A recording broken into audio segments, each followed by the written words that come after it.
Most people completely misunderstand this process, and it leads them to believe that forming a company abroad is just a quick form they can fill online in a few minutes. But if you're planning to register an LLC in Jordan, there is something extremely important you need to know first. Because what looks like a simple business setup on the surface is actually a structured legal system designed to control ownership, investment flow, and foreign participation very carefully. And if you don't understand how it works before you start, you can easily waste weeks, or even months, going in the wrong direction. Now let's step into a real scenario. A young entrepreneur named Michael from California had been running a small e-commerce business selling custom home decor DIY. He was doing well, but his costs in the United States kept rising, and he wanted to explore new markets in the Middle East. One night, while researching international business opportunities, he kept seeing something interesting. Jordan, LLC. Formation. Low setup cost. Strategic location. Access to regional markets. And a growing startup ecosystem. It sounded almost too good to ignore. So Michael made a decision. He was going to expand his business into Jordan. But what he didn't realize was that Jordan does not use the term LLC in the same way the United States does. And that one misunderstanding is where most people start getting confused. Because in Jordan, the closest equivalent to an LLC is called a limited liability company, often referred to as an LLC under Jordanian law. But it is governed by very specific rules under the Jordanian companies law. And here's where things start to get interesting. Michael assumed he could just register a company online, open a bank account, and start operating. But when he started the process, he ran into his first obstacle almost immediately. Foreign ownership rules. Because in Jordan, company formation is not just about registration. It is about ownership structure, approval processes, and in some cases, government permissions depending on the business activity. And this is where most people stop. But Michael didn't. Instead, he started digging deeper and discovered something that completely changed his perspective. Jordan actually encourages foreign investment, but it does so in a controlled and structured way. And once you understand that structure, everything starts to make sense. But here's where it gets even more important. Let's introduce another character.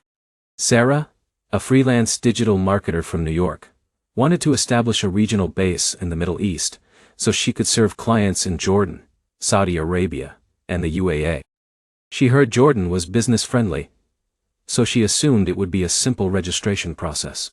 But when she started researching, she quickly realized something confusing. Different business types, different ownership rules, and different licensing requirements depending on what she wanted to do. And this is where most people make their first mistake. They try to treat Jordan as if it has a single universal company setup process. But in reality, the structure depends heavily on what you plan to do. Let's break this down clearly. In Jordan, the most common business structure for foreign entrepreneurs is the limited liability company, which is the closest equivalent to an LLC in the United States. This structure protects your personal assets while allowing you to operate legally within Jordan's commercial system. But here's the key detail most people miss. Foreign ownership in Jordan can be restricted in certain sectors. For example, some industries require a Jordanian partner or special approval from authorities, while others allow 100% foreign ownership. And this distinction is critical, because choosing the wrong business activity can completely change your setup process. Now Michael is starting to realize something important. This is not just about forming a company. It is about aligning your business model with local legal frameworks. And that realization leads him to the next step: understanding the actual formation process. So let's walk through it in a natural way, like Michael experienced it.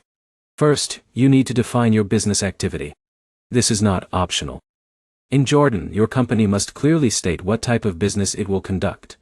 And this determines your licensing requirements, approvals, and sometimes even ownership structure. Michael initially wanted to keep things flexible, but he quickly learned that ambiguity is not accepted in legal registration. So he had to define it clearly: e-commerce consulting and online retail operations. Once the business activity is defined, the next step is choosing a company name.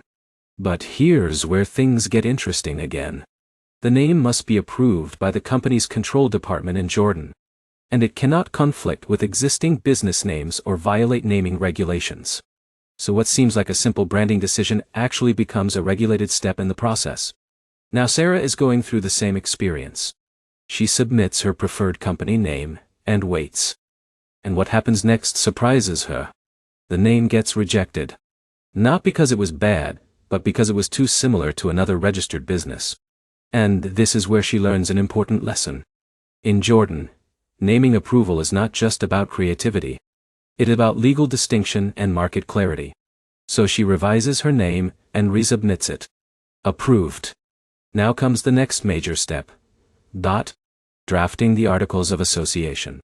This is one of the most important legal documents in the entire process. It defines ownership structure, share distribution, management roles, and operational rules of the company. And here is where many foreign entrepreneurs make a critical mistake. They treat this document as a formality. But in reality, it is the legal foundation of your company.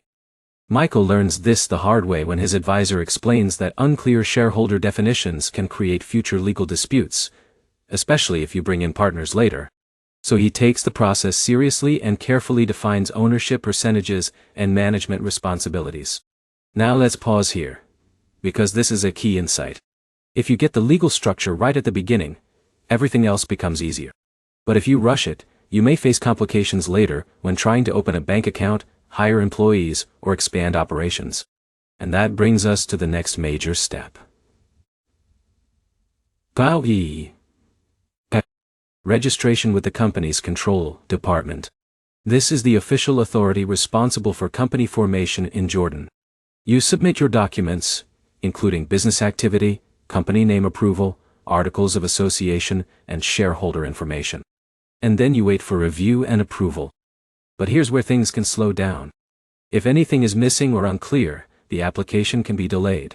And delays in business formation often create frustration for entrepreneurs who expect fast approvals like in some other countries. But Jordan's system is designed for accuracy, not speed. And once Michael understands this, he adjusts his expectations. Now let's talk about something that surprises many foreign founders. Capital requirements. Depending on the type of company and ownership structure, you may need to declare minimum capital during registration. However, this capital is not always required to be deposited immediately, in full, in a bank account. It is often a declared structure to ensure financial seriousness and compliance. But here's the important part.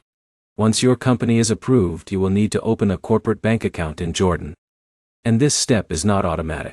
Banks in Jordan follow strict due diligence procedures. They will review your business model, ownership structure, and documentation before approving an account.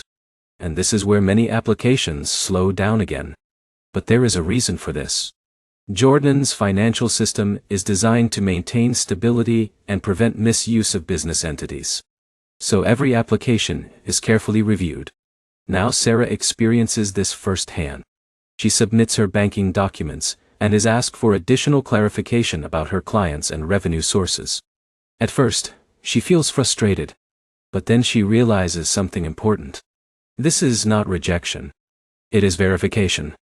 And once she provides clear documentation, her account is approved. And suddenly, her business becomes fully operational in Jordan. But here's where the real transformation happens. Because once your company is officially registered and your banking is active, you are now part of the Jordanian business ecosystem. You can issue invoices locally, sign contracts, hire staff, and operate legally within the country. And that opens up opportunities many entrepreneurs never fully anticipate. Access to regional markets across the Middle East. But there is still one more critical layer most people overlook. Ongoing compliance. Every company in Jordan must maintain proper accounting records, file necessary reports, and stay compliant with tax regulations.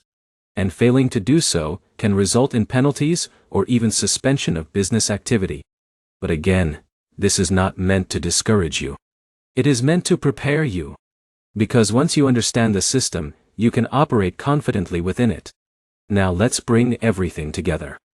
Michael started this journey thinking he could simply register a Jordan LLC like a quick online process. But what he discovered is something much deeper. Jordan offers a structured and regulated pathway for business formation that rewards clarity, preparation, and proper legal setup. Sarah learned that success comes from respecting the process instead of rushing it. And both of them discovered that international business expansion is not just about opportunity. It is about alignment with local legal systems. So here is the final insight. If you are planning to register a company in Jordan, the real advantage is not just access to the market or the location. It is the ability to build a legitimate and structured presence in a strategically important region. But only if you do it correctly from the beginning.